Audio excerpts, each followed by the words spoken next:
This is WCBG, broadcasting from Wagner College in Staten Island, New York. WCBG, small college, big voice.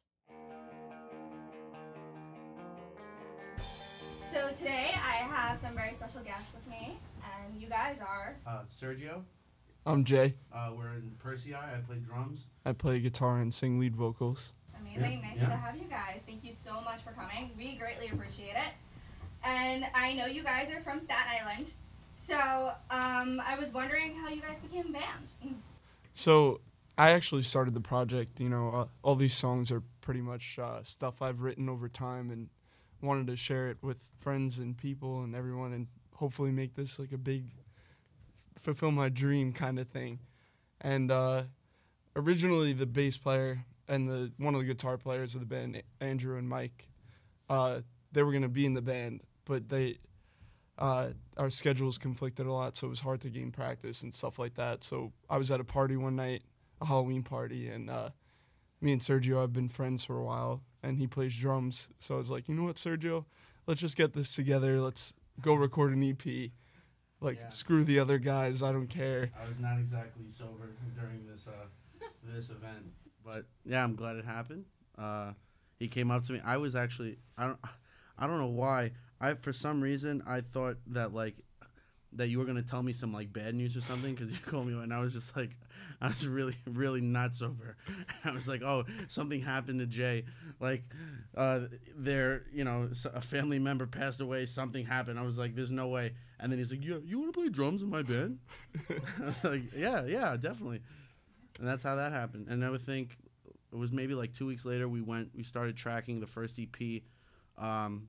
I remember that day. That was the day, not to be a bummer or anything, but that was the day that the guy on the west side of Manhattan actually ran through all those people on the west side with the car, the bicyclist or whatever. It was the same day, and I took the 1 train there, which was a terrible, because he lives in Harlem. He was in Harlem at the time. And so I had to take the 1 train to get there, and the West Side Highway was closed down, so everybody and their mother was on the 1 train that day. And I was there with all my cymbals, all my drum stuff, on a crowded-ass 1 train, and I wanted to legitimately end it all, in that moment. And then, we just went up there, we tracked everything. Yeah. A few months later, we released it, And then from there, he brought up our friend Nick Millis. Oh, yeah, my best friend Nick. I played many years with him, and so we figured that we couldn't continue just the two of us, so he brought in Andrew, Mike. I brought in Nick. Mike was originally a drummer, so I had to ask him to play guitar for us. Yeah, so it was a little bit of a transition, but we worked it out. It was pretty good. Yeah.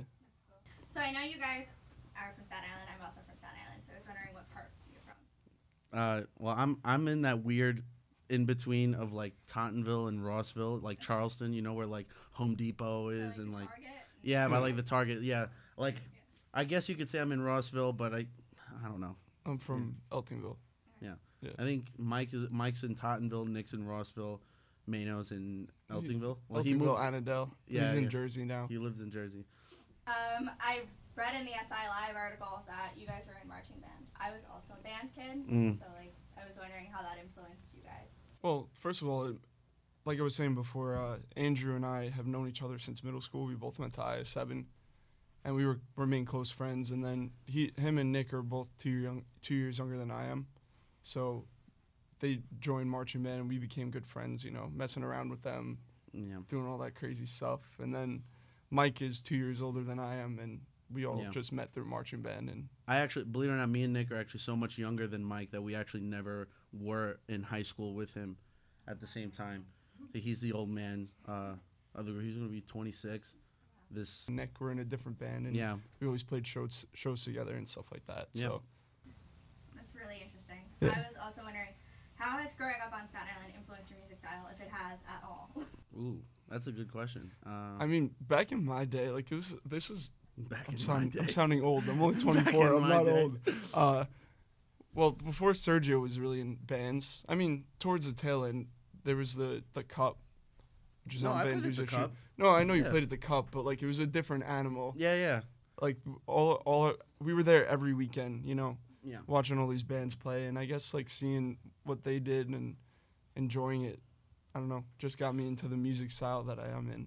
into Yeah, now. yeah. I mean, I caught the tail end of the scene. Like, it wasn't exactly in its heyday at that point. It was kind of like down spinning, but it's still enjoyable. I mean, now it's pretty much dead. The cup doesn't exist anymore. They I think changed names once. It was the hashtag bar. Now it's just straight up closed. Yeah. There's not a lot of venues at all on Staten Island that allow you to play. We had, when we were booking our release show, we had like 2 options, and one of them, I'll leave them nameless, but one of them was just like, yeah, we're gonna charge you like $1,500 for the night. I was like, okay, we're gonna go with option 2. Like, get out of here. Yeah, they're not exactly, the scene's kind of dead here on the island. We had to grind to, like, I in that article that you mentioned before, I told Victoria, who wrote it up, that in Staten Island it's like really hard to get people together for a show and stuff like that. So, you know, we really had to market ourselves, grind, and we got like over 150 people there at our release show, which is at Dock Street. But we had to work for that. And then recently, it was last month, we were in Philly at a college show at Temple, and there were just as many people there just because it's a Saturday night. There's beer and music. Like, you know, it's totally different. It's night and day between here and places like Philly or, you know, other cities. Okay. Yeah. Can you describe your sound for me in 3 words? Yikes. Thousands. I guess. Yeah. Early 2000s alternative. I think that's the closest. Yeah. A lot of people, I mean, one of the first shows that we played at Pug, somebody said that we sounded like brand new. Okay. You know? Yeah. I guess. I mean, yeah, that's his favorite band, so, I mean, you know, no, I definitely would slight resemblance, but. I would say My Chemical Romance is my favorite band. Really? Yeah. Oh, well, you don't show that. I mean, you know, yeah. Early 2000s. I mean, our Mike and Andrew like a lot of the heavier. They kind of, you know, bring that. I mean, everyone. To be honest, everyone kind of brings in a different type of little thing. I want to blow up Mike's spot right now and What say that his favorite band is Avenged Sevenfold. Yeah. Okay. So, well, yeah. Actually, it is. Yeah, it is Avenged Sevenfold. Sorry, Mike. Yeah. No, everyone kind of brings in something a little different. I feel. You know, I like these guys like a lot of the heavier stuff. Me and Nick, you know, on the tail end of that scene, because we were much younger than them, we like pop punk a lot more. So, you know, I have a Blink-182 tattoo on my leg. You know, I'm Travis Barker. I always loved, you know, all the ridiculous drum fills and stuff like that. So yeah, I think, you know, that it's a mix of like that heavier, like 2000s alternative with a little bit of like sprinkled in, you know, some kind of melodic, like, you know, Nick with his leads, and like I'll you know, try to squeeze in as many fills as I can, like, unnecessarily. Yeah. And yeah, it works. It works. So that's a lot more than 3 words, but yeah. Well, like early 2000s alternative was our 3 words. Oh, damn. Yeah, but it doesn't. 3 words doesn't do it justice, you know. Yeah. Whatever. So I was gonna ask. You said your favorite band was My Chemical Romance. Which artist's solo project was your favorite? Oof. Honestly, if I had to choose one song that was the best out of all of them, was when Gerard Way released last year, Baby You're a Haunted House. I'll take it. That one's my favorite. Like, the Frank Iero stuff is awesome, but I jammed that song so much that my girlfriend yelled at me, like, how often I played it because it would hurt her tinnitus, she would say. What? No, Is Melissa 70 years old? No, I don't know. What is that? What? she has tinnitus, Yeah. I guess. Yeah, I mean, honestly, Gerard Way is, like, so talented. Like, I'm not a Mike Kim guy, but he did recently a Netflix show called The Umbrella Academy. That was flames. It was so good. I called out of work one day, and I just watched the entire season in one day. Like, it was crazy good. Yeah. I'm excited for this second Oh, season hell as yeah. well. Hell yeah. Did you read the graphic novel? Hell no. No. I tried getting it after the show released, and it's like nowhere. Yeah. It's all sold out everywhere, even now. It's crazy. There's no way. At the beginning of that season, I was like, Ellen Page is playing like a nobody character. I'm like, this can't be right. Like, they casted Ellen Page for this, and then at the end of the season, you're just kind of like, oh, okay, yeah, it makes sense. So I was wondering if you could tell me about your EP. Ooh, Idle Moments. Yes. Yeah. So that was a long journey for us. I mean, we started writing that shortly after 117 Whatever Street came out in January of 2018. The first song that was written for it was Failed to Sink. Yeah. And it's also the first song on the EP. Yeah. So that one actually, there was a lot of, a lot of story, I guess, behind that one. A lot of songs about, depression and self-worth, that kind of thing. But as far as like recording it and stuff like that, that was, kind of an uphill battle for us. Our audio engineer, Noor, did a fantastic job. He got into, I don't know if he's okay with me disclosing this, but over the air, but whatever. He got into a pretty bad accident at work. He broke pretty much half his body. Yeah, he broke a lot of bones, and and we were really, really like worried about him. And this was in the middle of the project, so he took a couple weeks, I guess, to recover, and he wanted to get right back into it. I mean, I don't really know, because to be honest, like he was kind of like trying his best to come to the studio. That whole timeline got kind of. Yeah, we did drive him like a couple weeks after he got out of the hospital. Yeah. Yeah, so, but he was an absolute trooper about it. He kept, we brought him to the studio. He insisted, and we were like, dude, like, you are in no shape to be doing this. But he really, like, was super supportive of our project, and he wanted to finish it. And honestly, like, I'm glad that we did it. I mean, I'm not glad that he got hurt, but, I'm glad that we finished with him, given the, less than great circumstance. And to what Sergio said about, like, it being about self-worth and depression and stuff like that, I always looked at music. I've been playing guitar since I'm 5 years old, so I always looked at it as a vehicle to really, help people out of things, like whatever they're going through in that time. So I try to exemplify that through my lyric writing and the stuff we collaborate with in terms of lyrics and stuff like that, because I want to be able to help people with music the way that it helped me since I'm 5 years old. So, like, the money isn't really, like, the big thing. It's more so just, like, maybe it helps somebody step back from that ledge one day, Yeah. So what is your favorite song off your EP? If you ask all five of us will have a different answer. Yeah. And what's your favorite song? After the Storm. Yeah. All right. My favorite song to play is How Long, but I know that. Why is that your favorite? You play nothing during that song. I know. No, but it's so different. It's like all that triplet feel, and like it's like something so not Persei that I played in that song. But After the Storm definitely is like the best song, and I know my brain is like kind of separating from my emotions and my feelings towards the EP, and just like that After the Storm is the best song, even though I like playing How Long. So After the Storm is the best song. How Long, my favorite song. Yeah, After the Storm's my favorite because everything about it, when I close my eyes, is the first lyric. It checks all the boxes. It literally is something that I was writing as I was falling asleep one night when I was living in Harlem. So it means a lot to me. Like, it was just what was running through my mind at that time. Yeah. I remember he sent us a demo of that, like, I remember waking up, it must have been like 8 o'clock in the morning. I woke up and I see that he demoed out an entire song like overnight. And I was just like, oh my God. I'm like, Jay, like, we don't have to do much of this. Like, this is basically done. Like, we just have to add parts. Yeah. Like, there was very little that changed from the original demo that Jay sent us to what we actually released. Yep. Structurally speaking. So yeah, that's After the Storm, I think, is the best. That's the one that most people know the lyrics to. At our release show, there's like a gang chant section where the crowd sings the chorus once.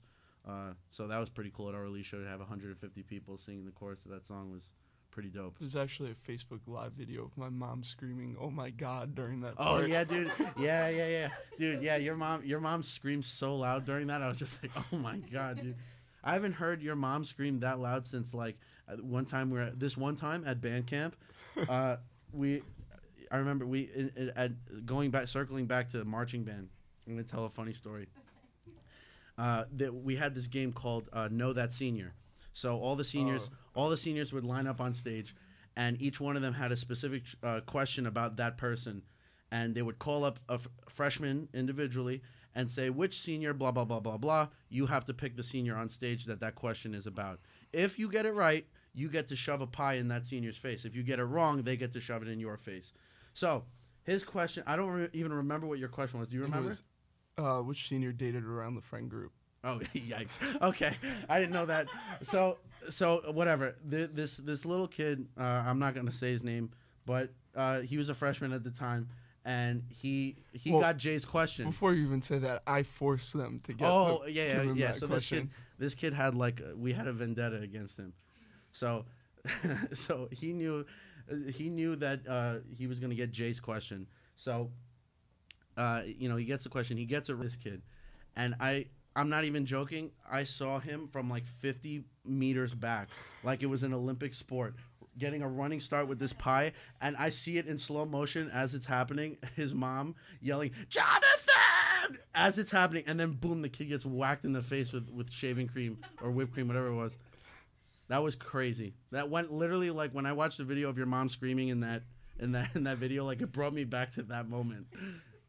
It's so bizarre. I'm sorry that but it's like it's true. 7-year-old story. Yeah, 7 years. Yeah, that was 7 years ago. Wow. Jesus Christ. Time flies. Are there any artists or songs that you've currently been listening to a lot? Before I answer that question, that just made me realize in 3 years is my high school reunion. Who cares? I 3 feel years? old. Anyway, I've been listening to a lot of Oso Oso right now, and Tiny Moving Parts. Basically their newest stuff. Yeah, they both came out with albums very recently. Yeah, I've been rocking the new Blink-182 album. It's pretty good. I think it's the best work they've done with Matt Skiba. I've been listening to In Her Own Words. I don't know if you've heard of them. They actually, I think they've been opening for like some pretty big bands recently, like Real Friends, The Wonder Years, and they, believe it or not, they played. We both back in the day played a show with them. They toured through Staten Island, and I think they were at the. He was in a band called When It Counts. I was in a band called A Major Choice. I think they opened for us, and then you guys went on. I remember them being really, really good, and I followed them ever since. Yeah. They came out with a new album. I think it was through Pure Noise. I forgot about that album. The new album, Steady Glow, yeah, dude, fire. I told you to listen to it. Yeah, I know. forgot about And the it. fact that you didn't say it is like bothersome to me. I completely forgot Yeah. about it. Clown. Besides that, like the past couple of days, I've been listening to this album, The Dark Bright by There Will Be Fireworks. They're a Scottish band. Came out in 2013, and I think it's the best album of all time. That's it. Really? That's what I was listening to in the car. I thought you were when listening to picked you Tiny Moving Parts in the car. up. Yeah, I switched it, but Oh, texting and driving. I wasn't texting. SMH. I have CarPlay in my car. Okay, if you can collaborate with any other artist, dead or alive, who would it be and why? Post Malone. Ooh. Freddie Mercury. I went through a Queen phase after that movie, and I'm not ashamed to say it. I don't care. I think Post Malone is the most genius pop writer of all time, pop artist, rather. I would love to collaborate with him. Yeah, with Posty? Yeah, I feel like I would have a great I time. don't know, man. I can't resist the opportunity to bring somebody back from the dead, though. That's dead or alive, like... Yeah, but I would say the same about Jimi Hendrix, and what am I going to do to add to the genius of Jimi Hendrix? Yeah, Nothing. that's true. That's true. Oh, I totally overlooked Travis Barker. That's I'm a clown. No, but to be fair, yeah, same thing. Like, what am I gonna do? I'm not gonna outplay him. Yeah. You know, like. Yeah. So, speaking of dead artists, what do you think about when people release music that was previously unreleased after like an artist has passed? What's your opinion on that question? I actually told my best friend, if I were to die before my any... God. No joke. If I were to die, like, at any point, I want any unreleased music that I've demoed out or whatever, I want them to continue playing it, but with a different singer. I don't want anybody to hear my voice from the dead. So I feel the same way about hearing, like, the whole stuff with, like, Lil Peep and XXX. That's where I got the question from. I love that song Falling Down, but I still think it's really creepy that I'm listening to two dead people. I do too. I think I listened to it and I'm like, you didn't hear this. Like, you have not heard the final product. Like, would they be proud of it or would they be like ashamed of this? Well, that's the thing too. Like, I'm sure you know from recording stuff like this, but a lot of that stuff is just their demoed vocals that they touch up, but you could hear the imperfections in it still because it's not recorded properly. It's not recorded in the right space. So I don't want to be remembered as like this crappy, recording of some vocal performance that was just auto-tuned the hell out of, you know? Yeah. No, yeah, that could definitely go south real quick. I don't know. What do you think about it? I don't know. To be honest, like, it depends because, like, I wouldn't mind if somebody released something that I wrote after I was gone. The whole voice thing, though, I don't know. That doesn't register with me. I'm kind of team, like, yeah, release it. Like, it's my work. Like, if I was planning on releasing it while I was alive and I suddenly passed, and, go for it. Who cares? I'm down with that. So, I was wondering if you guys can tell me a little bit about your future plans for the band. Right now, we're trying to record some singles and do singles because, like, a lot of the philosophy of how, like, music is consumed today. Yeah, the streaming era. The streaming era. It's more so just like short 2-minute and 30-second songs, and only one song at a time. Like, it doesn't, for a band that's really still working their way up, it's more beneficial to just release less music more frequently. Yep. Yeah, that's true. I mean, even now the new Spotify, I mean, because I take care of, like, all the administrative stuff for the band. And so, the way that Spotify operates now is that you could submit to be on their official Spotify playlist, but can only be one song at a time. So that further, pushes that idea that, like, less is more. Even with big bands, they that's a policy, across the board for Spotify. So definitely we're moving towards that era of just, like, singles, and that's what's, going to hit more.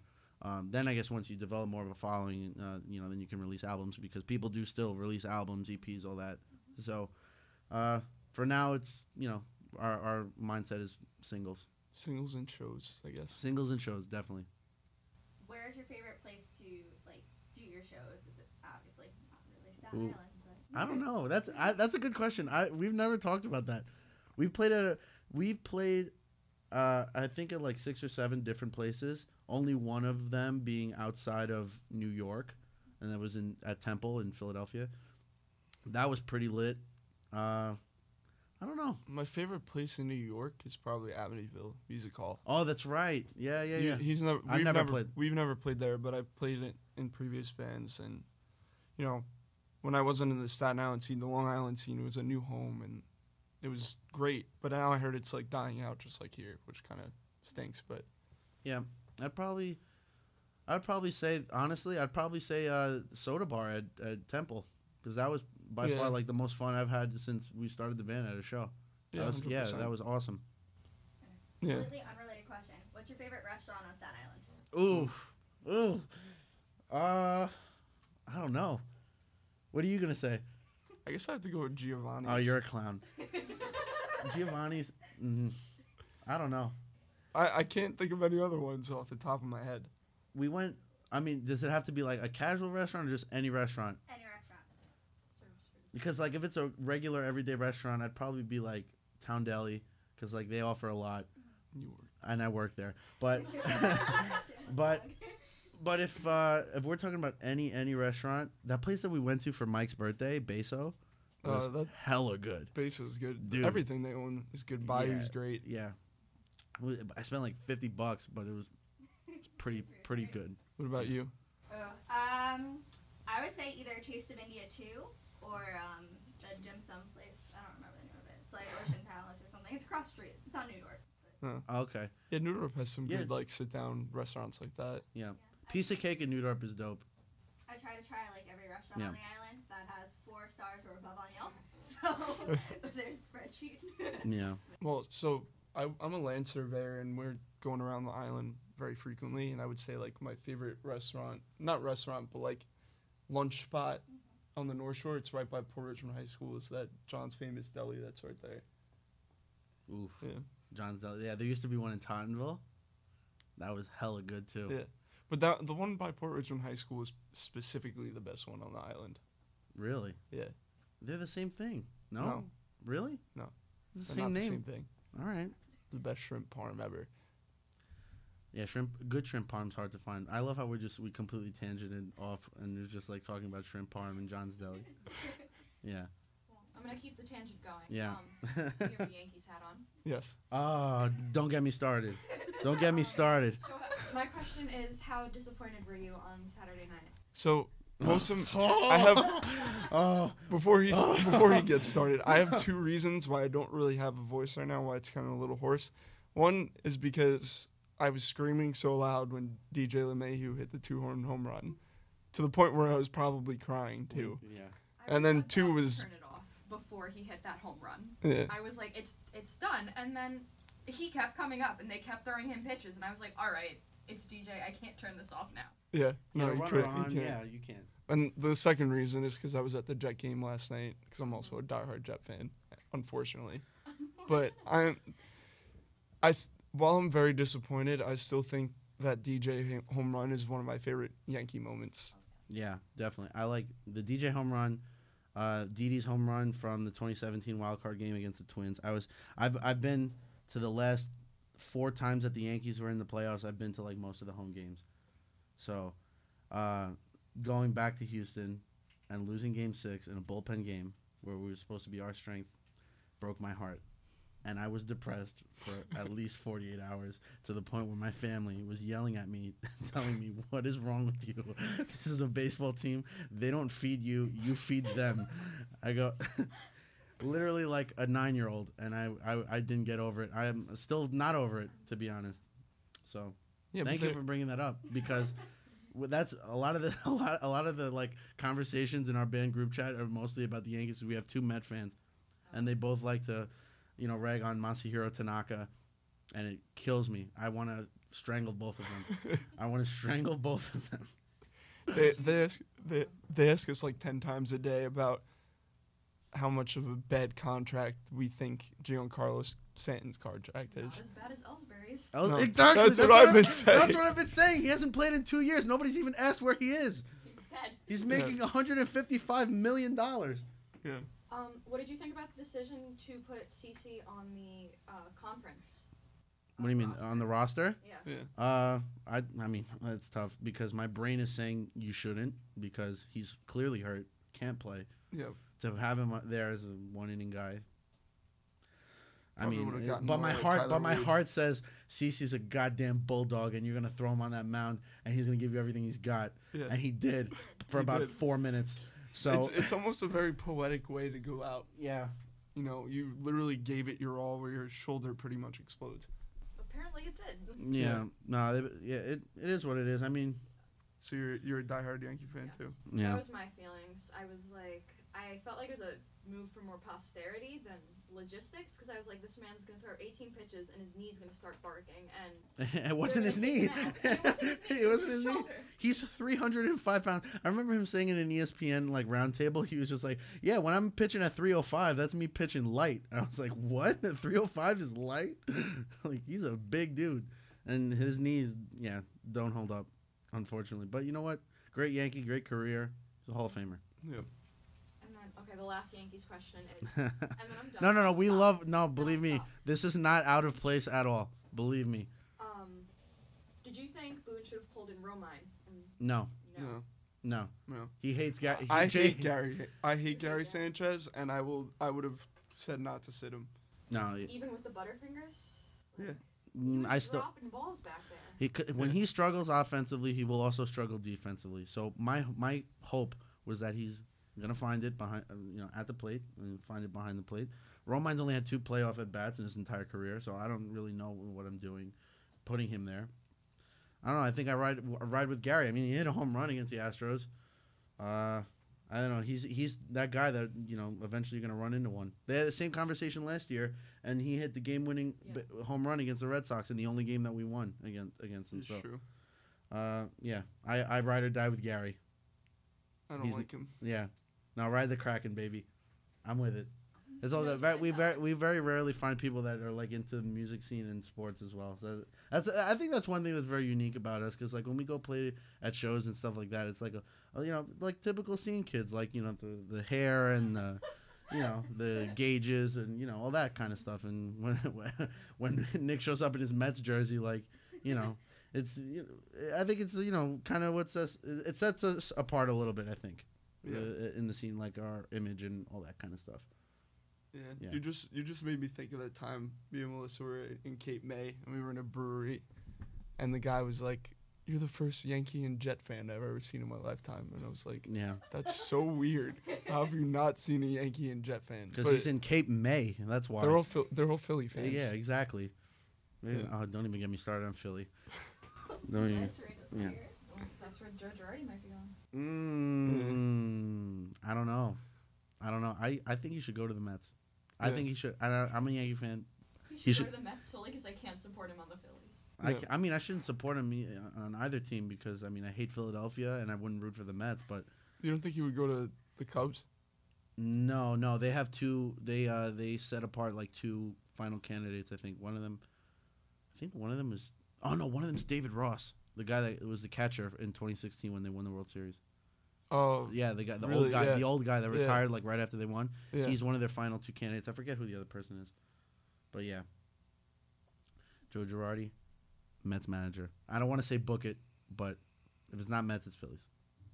Yeah. So I was wondering if there was any last words you guys wanted to say and tell our listeners. I mean, I kind of wanted to get a little bit of air out on. We recently entered this Bayside Battle of the Bands. I don't know if you saw that. That was what the article was written on. So basically, the concept of it was a contest that Bayside started where they were about to go on a nationwide tour through 29 cities. I think it was 29, 30. And they were going to have a voting contest for local bands in each city. And the winner of the contest for each city would get to open for them on that date in their city. We entered. There was a little bit of controversy and stuff surrounding the whole thing because there were several bands, using VPNs and click farms and stuff like that through bogus IP addresses and like spamming the vote. So originally, the voting was not supposed to end until what's today, the 22nd. It wasn't supposed to end until Friday. They cut it like 2 weeks ago because of all the cheating and stuff like that. So we entered the contest. And I guess for fans and whatnot listening to this, that we sent out a hard copy of the QR code, and we would do giveaways and stuff like that for people that voted for us. Them cutting the thing short just kind of like threw a wrench into our whole marketing plan for that. Yep. I think, and New York City is so tough because there's over 100 bands that signed up for that, and I think once you subtract the cheaters, if my math is right, we'd probably be in like third out of 100, maybe second. And in other cities, it's like 30, 40 bands most. So I guess, for fans listening to this, I just wanted to say thank you if you voted for us. Yeah, it means a lot. Yeah, it does mean a lot to us. It's a shame that it got cut short because I think we would have had a good chance at it. But it is what it is. I'd rather get cut short than somebody who cheated. Yeah, that was my motto with it. Like, I'd rather lose honestly than because dirty. that was like a huge thing. One of our friends and they're probably if my math is right, they probably won the contest and Shakeout. They did a lot of good things with it too. They raised money for breast cancer awareness and stuff like that. So they were doing a really good job. But I just thought it was a great way for the music scene to kind of revitalize it and everything. So once again, the fans, thank you for voting. We did our giveaways. To the people that won the giveaway, they know who they are. I promise you I will mail out the shirts soon. I haven't gotten to it yet. I haven't been home, but I will get on it. And thank you. Well, thank you guys so much for coming in today. I know we greatly appreciate it, and it's nice to have a band from Staten Island come in and talk about their experience, and we would love to get your name out there. We do actually have a lot of listeners in Europe. Well, that's awesome. So do we. Yeah. Oh, That's awesome. Yeah. All I will say to anybody listening, one last thing, thank you for having us, first of all. Yeah, and for real. Thank you. Second of all, this might sound a little corny, but what are you no, but I'm 24 and I'm still trying to do this. I'm still trying to make this a dream. Yeah. Come true. Definitely. So keep going at whatever you love, no matter what it is, If you really enjoyed today's interview, that was Sergio and Jay from Persei. Persei is Persei. Please take a listen to their new EP, Idle Moments, available on Spotify. Thank you for tuning in today.